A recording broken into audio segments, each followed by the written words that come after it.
as close as I can. Sometimes what you have to do with this needle here, you need to pull it back into the fabric itself, into the fibres. So put it on to the leader, you can see that, and then just pull it in, and then turn the needle and push it in to the centre. Pull this bit towards the handle of the needle, pull it down, and when that bit gets to the handle, you've got enough on there.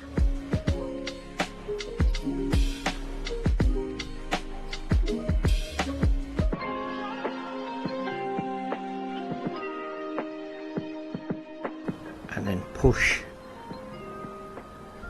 this towards the end of the needle, and that will close the gate.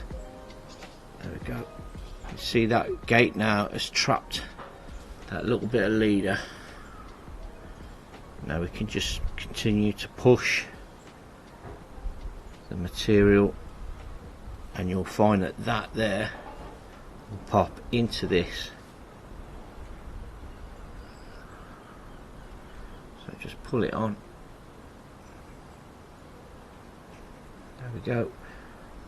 You can see the loop starting to close up. Continue.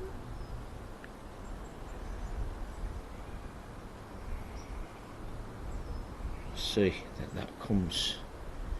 There we go. And now you can just take that bit of leader off the needle by turning the needle. Just pull that down. What you'll find is this little bit of spare leader will go inside this core.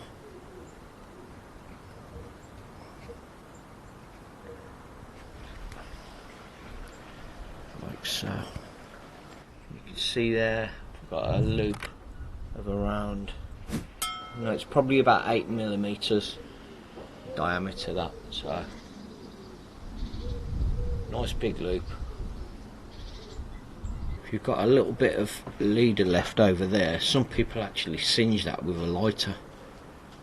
Personally it doesn't bother me, because usually if you've got some left over, there's only a couple of mil anyway. But yeah, as long as you've got a good 2.5 inches of this doubled up leader there, then you're good to go. That is going to be super strong.